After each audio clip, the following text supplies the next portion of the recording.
Kumbinsido si Senator Ronald Bato de la Rosa na may isang malaking personalidad ang dawit sa pagkawala ng mga sabongero. Ayon kay De La Rosa, imposibleng bigla na lang naglaho ang mga sabongero kung walang nag-utos. Sa committee report natin, we directed the CIDG and the NBI to continuously investigate the case para talaga matukoy kung sino yung mga malaking tao na nasa likod. Dahil hindi masiguro mag-disappear yung ganun laking 34 na mga tao kung walang nasa likuran dyan na very influential. May mga ilan na binibisita. May mga areas kami not only around Laguna or Batangas but in other parts of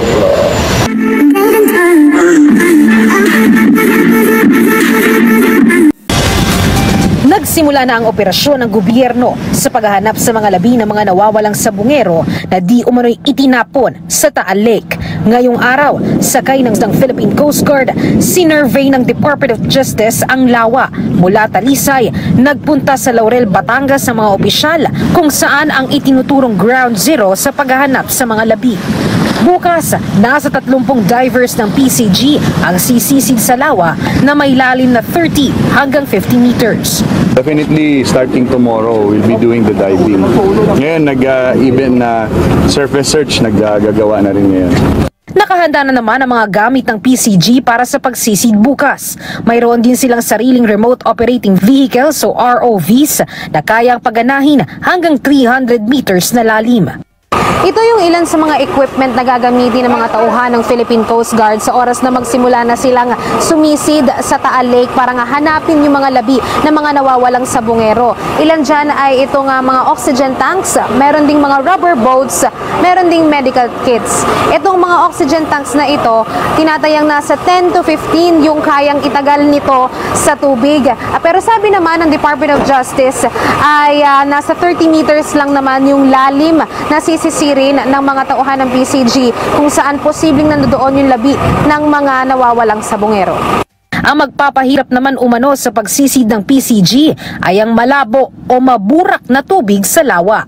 This is a lake, no? So characteristic niya lalo na pagka maalon and nakikita niyo naman murky, no?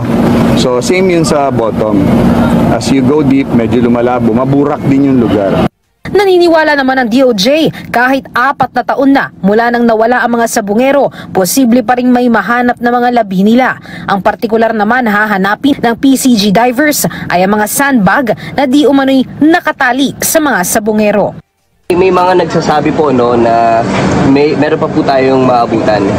They indicated certain factors, dahil what we're dealing with now is more fresh water. Yung mga dating searches were done in salt water. So there are experts advising us on what we should be looking for. Ayon naman sa DOJ, posibleng maging murder case na ang kaso ng mga missing sabongeros sakaling may mahanap talagang labi. Kung wala man, ay posible pa rin ito kung may sapat na ebidensya. This will definitely get attention down to murder case if ever bodies are found. So we do hope to see remains that will match the DNA of those missing cockfight enthusiasts. Hindi naman anya titigil ang pamahalaan sa pagsisid sa lawa hanggat hindi nasisiguro kung meron o walang labi. Nilinaw din ng DOJ, hindi lang ito base sa pahayag ni alias Totoy o Julie Patidongan na isa sa mga sospek, kundi galing na rin sa iba pang mga impormasyong nakalap nila. We are just here to make sure that we turn every stone. We are here to make sure that all leads are pursued. Kasi po, ito po ay isang napakalaking kaso and we really do want to get to the bottom of this. Samantala, ang LGU naman ng Talisay hiniling sa pamahalaan na sana maging mabilis ang operasyon dahil apektado na umano ang hanap buhay ng mga residente na nagbebenta ng tawilis. Dahil kasi sa takot, bumaba ang kita ng ilang nagtitinda sa lugar. Kasabay sa unang araw ng pagsisid sa Taal Lake kung saan sinasabing inilibing ang mga nawawalang sabongero, muling napasugod sa tanggapan ng Criminal Investigation and Detection Group o CIDG ang ilang kaanak ng lost sabongeros. Kanila pa ring sigaw ang hustisya. Panibagong reklamo ang isasamparang kapatid ng isang missing sabungero na si Charlene Lasco. Ito parang sa tingin namin parang continuity lang to kasi isa lang naman yung nawala. So additional additional information sa mga gagather ng mga evidences. So we are praying na sana hindi nga ma-whitewash. Ang ilan naman sa kanila ay tila nabuhayan ng pag-asa kasabay sa paglutang ng whistleblower na si alias Totoy at sa ginagawang pagsisid sa Taal Lake ng ilang tauhan ng pamahalaan para hanapin ang bangkay ng kanilang mga kaanak. Sabi po ng whistleblower, over daw po sa pulis. Kung sino ka man po, yung anak ko, kung isa siya sa pinatay niyo o kaya buhay pa, pakiusap naman po, ibalik na lang kung siya ay buhay pa. Pero maski na masakit man tanggapin, kung isa siya sa mga pinatay niyo, ay wala.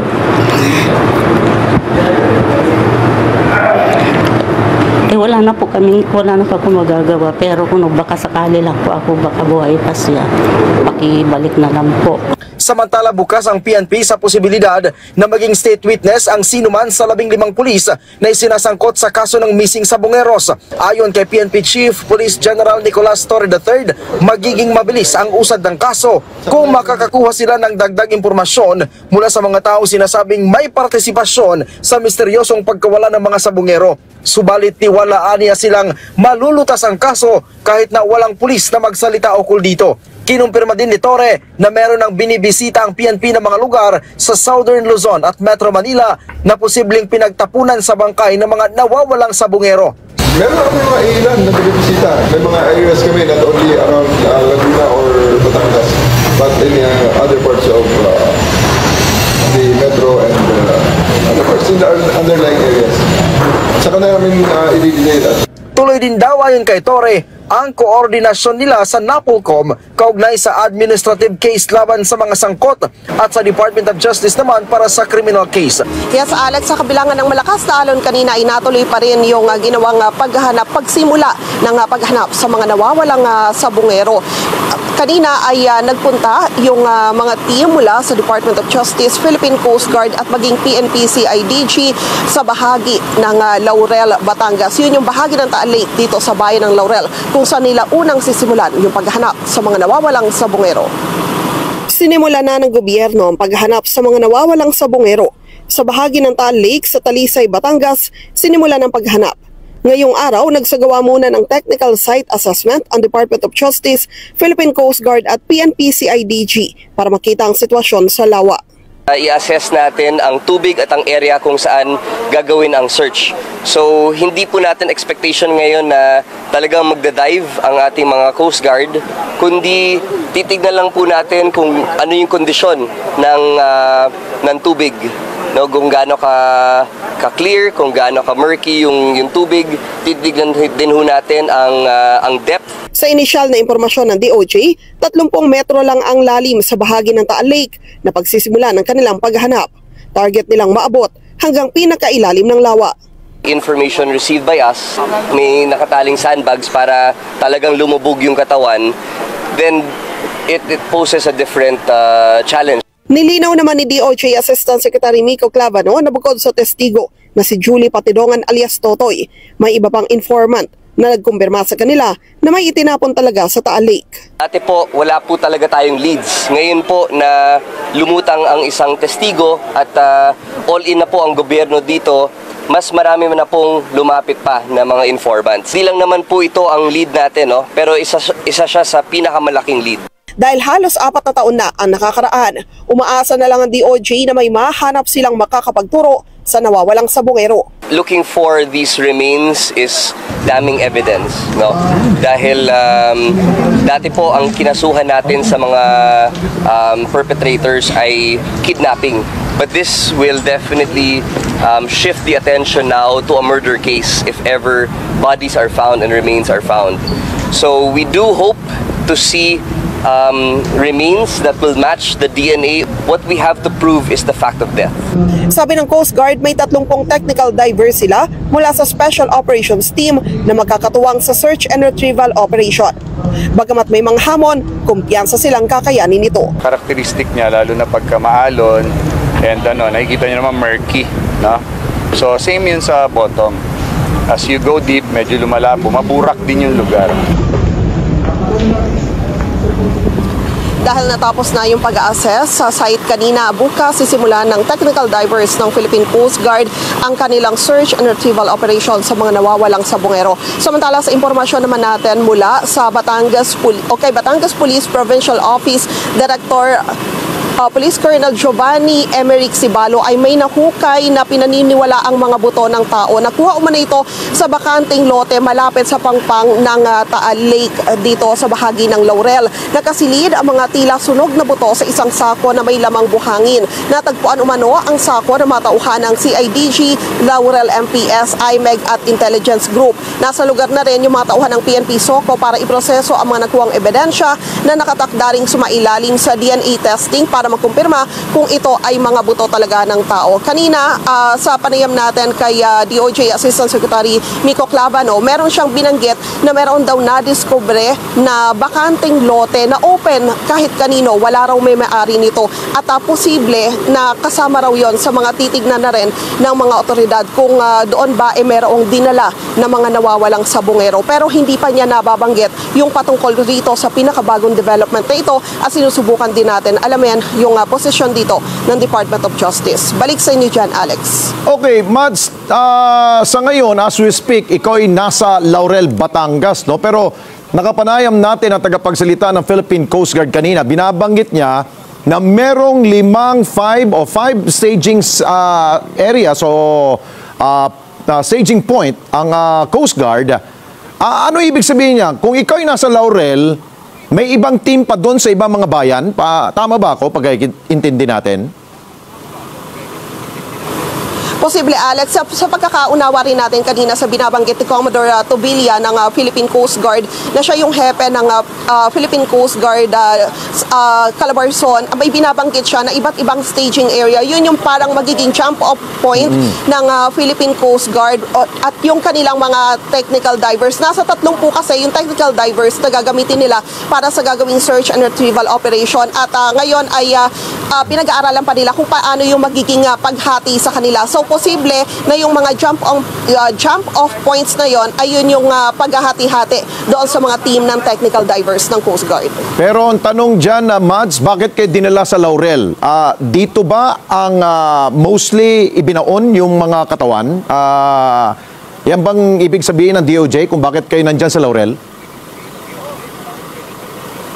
Yeah, so Alex, nung una kasi, ang inakala namin ay sa bahagi ng Talisay. Yun pala, ay doon lang nila sinimulan. Kumbaga naging jump off lang daw yung bahagi ng Talisay. At pagkatapos, ay pumunta sila talaga, ang tinarget talaga nilang pagsimulan, itong bahagi ng Laurel, Batangas, yung bahagi ng Taal Lake dito sa bayan ng Laurel. Sapagkat mas marami raw kasi yung mga fish pen dito. Ayun. Okay, sa pagtanong-tanong mo dyan sa mga residente sa Talisay, sa Laurel, ano ang kanilang sentimiento? Hindi ba mabubulabog yung kanilang negosyo dyan? Hindi naman, Alex, parang actually wala nga nagulat kanina na maraming particular doon sa may fishport sa Talisay kung saan mas matagal tayo nagstay kanina ay hindi na rin nagulat yung mga tao sapagkat in-expect na rin nila at well aware din naman sila sa mga pangyayari patungkol nga dito sa Taal Lake sapagkat napapanood naman daw nila ito sa balita. Okay, siguro panghuli, Mads, no, marami na tayong mga natutunghayang mga balita. Yung may mga kriminal na gusto nilang gawin ang perfect crime. Ibig sabihin yan, walang bakas, walang makikitang katawan sa pamamagitan ng pagsusunog nito. Minsan nga, nilalagay sa drum. Itong binabanggit ni Asek Clavano, yung sabi niya na nilagyan ng pabigat para lumubog sa pinakailalim ng ilog. Paano yan? Lawa, paano ang ano niyan? Tukoy na ba nila na ang mga ibinaon dyan ay hindi totally sinunog, talagang buong katawan inihulog dyan sa Taal Lake? Alex, yan yung gusto nilang makumpirma sapagkat ang nagbigay raw ng impormasyon na yan ay locals daw. Yun yung term na ginamit niya, locals na mga informant at credible informant daw ito ng Department of Justice na lumapit talaga sa kanila para magbigay ng impormasyon. Kaya ang sabi niya, total naman, nagko-corroborate yan sa sinasabi ni alias Totoy, mabuti pa na talagang siguruhin natin kung talaga nga bang yan ay totoo. Kaya ginagawa nila itong operasyon dito sa Taal Lake. Okay, pahabol ko na lang, may binabanggit ng Coast Guard na yung ROV, yung Remote Operated Vehicle, nandiyan na ba? Nakita mo na ba yun, Mads? Ano ba itsura niya? At ano bang capability nito? Sa ngayon, Alex, ay ang sabi ni Commodore Tobilla ay wala pa raw dito yung ROV nila sapagkat titignan pa kung kailangan na itong madala dito sapagkat initially ang gagawin muna kasi nila ay yung mag-dive bukas ng nasa 30 to 50 meters. Yung kanilang ROV ay may kakayahan daw itong makakuha ng mga larawan, makakuha ng video. Kaya nakikipag-ugnayan din sila sa Japanese government para makahiram ng ROV nila na kumbaga mas high-tech yung ROV kasi ng Japan at mas maraming kayang gawin kumpara sa ROV ng Philippine Coast Guard. Pero pinagmalaki naman niya na yung kanilang ROV kakayanin daw na makapunta hanggang sa lake bed nitong Taal. So ibig sabihin, dive muna bago ilulublob yung ROV o ROV muna para makita muna kung ano ang itsura ng ilalim ng lawa? Mukhang sa initial na plano nila, magda-dive muna sila bukas, Alex. Naku, kung ganun, may hirapan yung mga divers natin. May binabanggit nga, mukhang kinukulang sila sa mga gamit.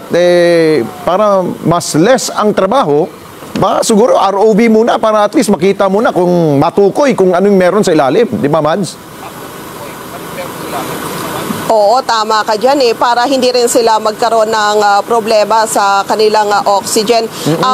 Bukas aalamin natin kung maipapadala na yan ng headquarters ng Philippine Coast Guard dito sa Batangas. Ay, habol ko na lang, bukas ba ay matutunghayan ng media at ng sambayanan yung mga testigo ay darating rin ba dyan sa area?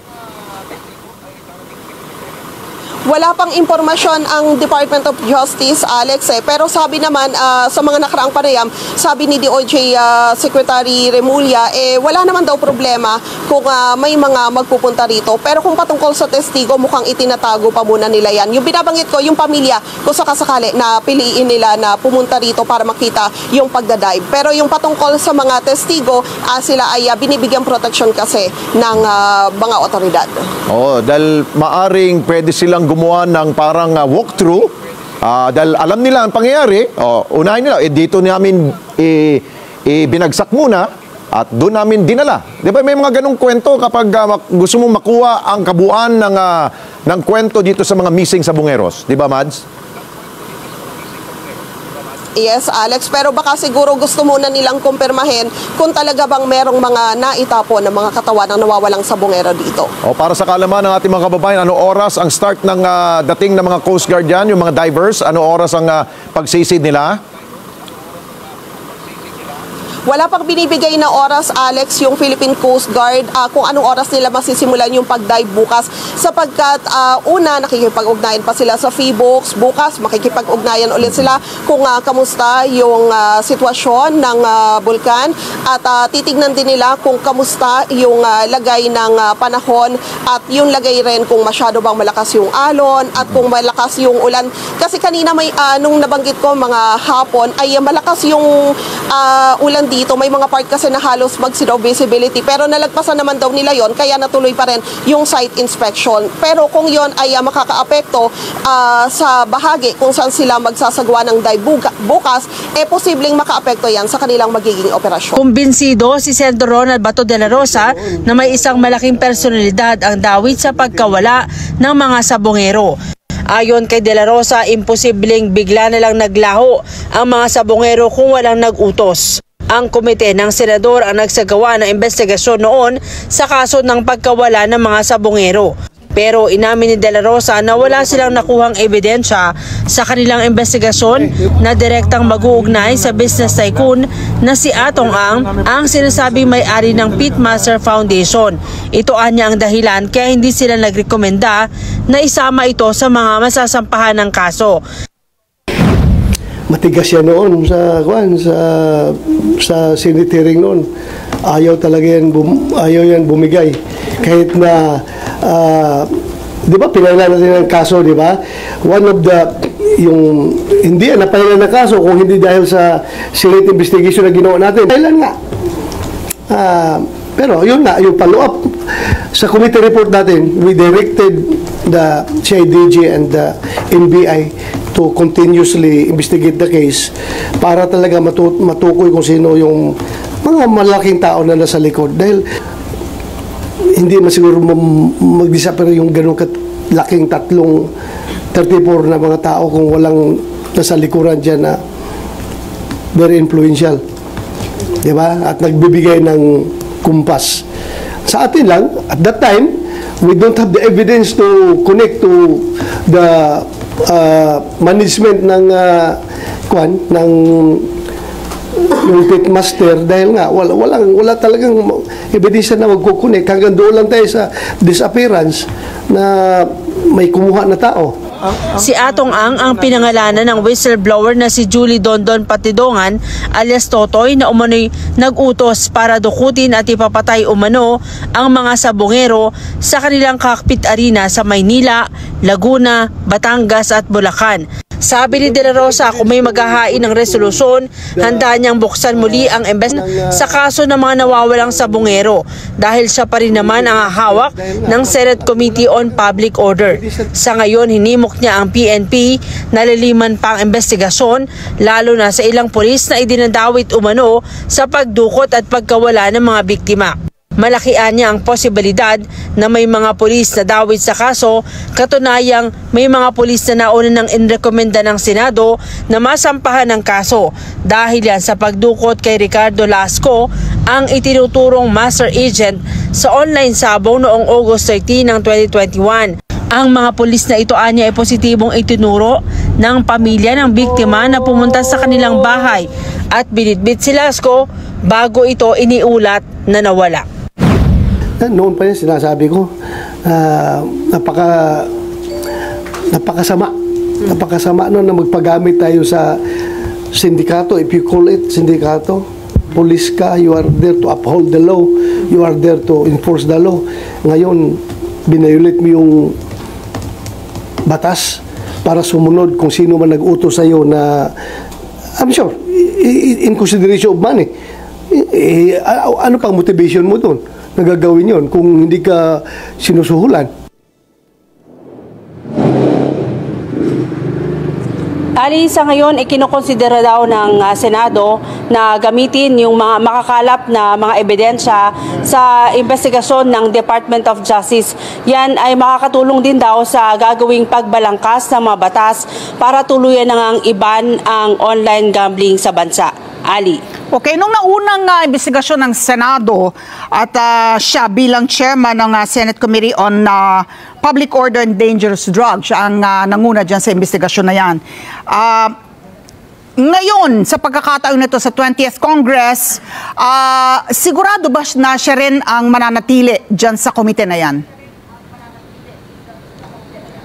Ali, may tinatawag daw kasing equity of incumbent na kung sino yung humawak ng 19 Congress, kung siya ay mananatili pa namang senador, siya pa rin ang hawak ng kanyang hinawakang komite ng 19 Congress sa 20th Congress. Yan daw ay batay na rin sa napagkasunduan nila ni Senate President Francis Escudero nang lumagda sila sa resolusyon ng pagsuporta sa kanya para sa pagka-Senate President. Oo, Mayan, kanina sa ESPN, kanina umaga, nagkaroon kami ng pagkakataon na makapanayam itong yung whistleblower na si Julie, si Dondon Patidongan alias Totoy. At kinumpirma niya yung naunang sinabi ni Justice Secretary Boying Rimulya na yung di umano, yung mga sangkot dito sa missing sabongeros, ayun ding siya ding mga taong inuugnay sa drug war. Hindi ko lang alam kung meron na pagkakataon na matanong si Senator Bato de la Rosa tungkol dito.